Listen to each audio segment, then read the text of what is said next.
Et donc en 2010, j'ai une pièce que j'ai jouée tout l'été. Donc tout l'été, j'avais un cachet tous les soirs. Donc du coup, j'ai pu devenir intermittente.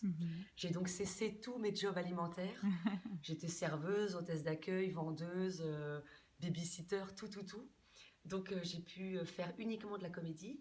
Et puis à partir de là, j'ai enchaîné pas mal de comédies de théâtre de boulevard ou de café-théâtre. Si je t'attrape, je te mords, Quand on aime, on ne compte pas, La guerre des sexes que j'ai joué pendant 3 ans et demi. Que j'ai vu, Ah, que j'ai merci adoré. bien. Oui, c'était bien rigolo. On était deux sur scène. C'était une sorte de stand-up à deux. C'était bien drôle. Donc voilà, plein de comédies, plein de comédies.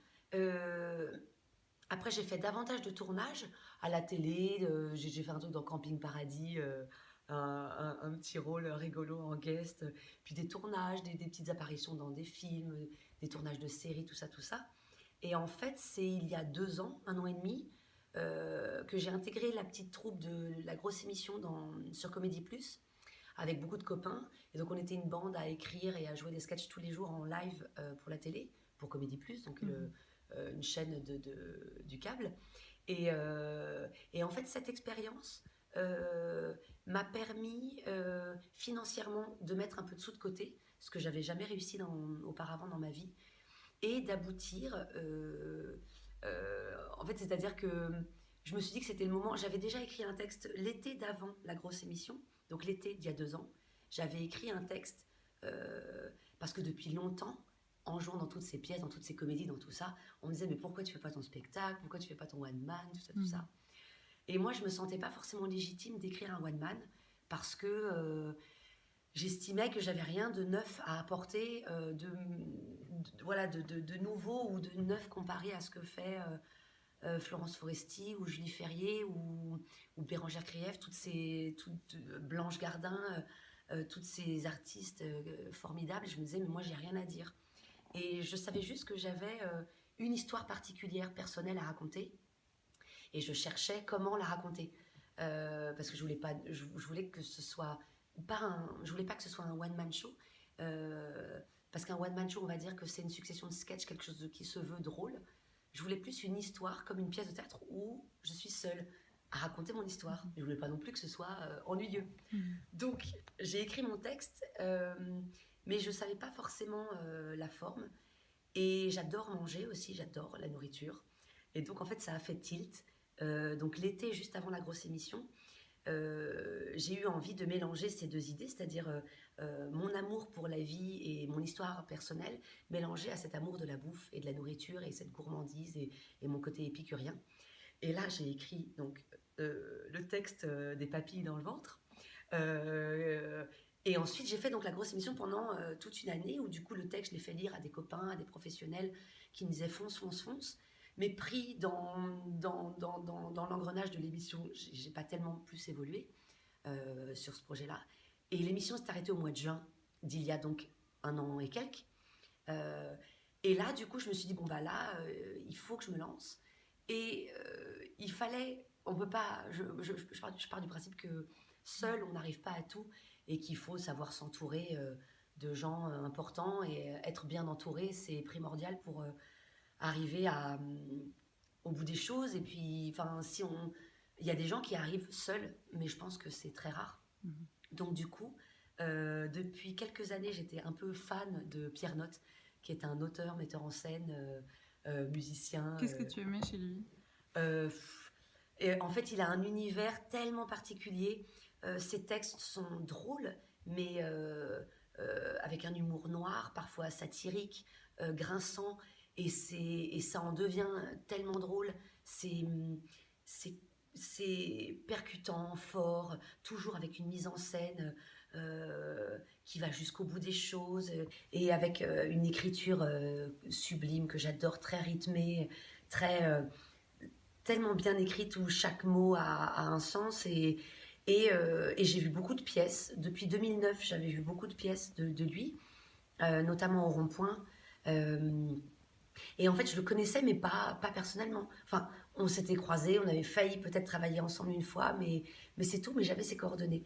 Et donc, au mois de juin d'il y a un peu plus d'1 an, quand je savais que j'allais démarrer mon spectacle en septembre et qu'il fallait quelqu'un pour m'aider, je me suis dit, mais cet homme que j'adore, dont le travail m'inspire et auquel j'aspire, et ben je me voyais pas contacter quelqu'un d'autre. Donc, je me suis dit, bah, je vais contacter Pierre Note. Voilà, j'avais ses coordonnées, donc je lui ai écrit en lui disant que j'avais un spectacle et que j'aimerais qu'il me mette en scène. Là, il m'a dit, mais écoutez, parlons-en. Donc déjà, je lui ai envoyé le texte qu'il a lu. On s'est appelé, il m'a dit qu'il aimait beaucoup le texte, mais qu'il avait l'impression qu'il avait rien à m'apporter, que je savais où j'allais et que j'avais mon texte, que visiblement j'avais une idée de la mise en scène et qu'il ne voyait pas ce qu'il pouvait m'apporter.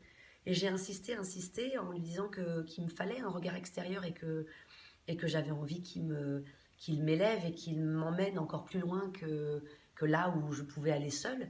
Et puis de fil en aiguille, il a accepté donc d'être ce complice artistique dont je rêvais. Et donc, on a travaillé ensemble tout le mois de septembre jusqu'à ma première le 26 septembre de l'année dernière. Et depuis, il est venu me voir jouer plein de fois et il m'a empêché d'aller dans mes facilités, dans ce que je peux facilement faire le clown et en faire un peu trop. Et du coup, Pierre m'a canalisé à gommer toutes ces choses qui ne servent à rien, qui sont des béquilles, qui m'empêchent qui me rassurent en fait parce que je fais ce que je sais faire. Donc là, on a vraiment, enfin, c'était un travail génial qui continue. Parce que là, il continue de venir me voir jouer, il prend des notes, et à la fin de la pièce, il me dit bah, t'as refait ci, t'as refait ça, ou alors fais attention à ci, à ça. Et puis, donc, depuis le 26 septembre 2016, là, ça fait donc un peu plus un an que je joue ma pièce qui s'appelle donc Des papilles dans le ventre. Et c'est trop magique parce que c'est mon histoire que j'ai écrite, mise en scène, avec l'aide de Pierre Note. Et c'est trop merveilleux parce qu'en fait, j'ai écrit de façon authentique. C'est mon histoire à moi et malgré le fait que ce soit très personnel, finalement, ça touche à l'universel. Parce qu'en fait, j'évoque des souvenirs de mon enfance, mais des souvenirs que j'ai choisis volontairement euh, assez universels qui peuvent parler aux gens. Les gens se reconnaissent et je parle de choses plus ou moins touchantes. C'est drôle et puis c'est poétique et c'est touchant. Ça ramène à l'enfance. C'est un peu comme des Madeleines de Proust.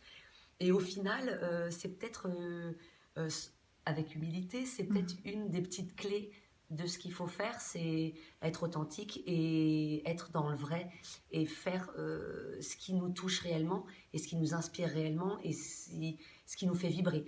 Et là, il y avait tous ces ingrédients et ce qui fait que depuis l'année dernière, il y a eu beaucoup de presse qui est venue.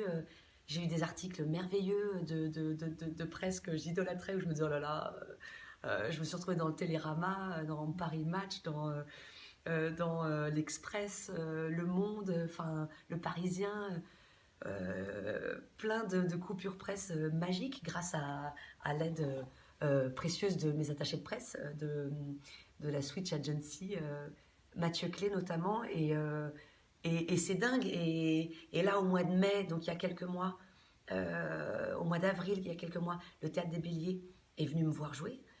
Parce que donc je jouais, je m'autoproduisais toute seule avec mes petits moyens depuis septembre, en payant le théâtre à la Comédie des Boulevards, en espérant que ça prenne. Donc la presse est venue, mais financièrement et même artistiquement, c'était un peu dur d'être toute seule. Et finalement, ça a porté ses fruits, vu que donc en avril, le Théâtre des Béliers, qui était une des productions que je convoitais et qu'on convoitait avec Mathieu Clé, mon attaché de presse, et puis Pierre Note aussi qui me soutenait dans ses choix. Ils sont venus et ils ont eu un coup de cœur et donc ils m'ont produit. Et donc je me retrouve ici dans ce beau théâtre dans lequel j'ai joué tout l'été. J'ai joué de juin à septembre. J'ai fait du 23 juin au 16 septembre tous les jours. Là, je prolonge les dimanches jusqu'à fin octobre. Et ensuite, on fera une petite trêve pour reprendre au printemps et pour faire Avignon, au Théâtre des Béliers d'Avignon.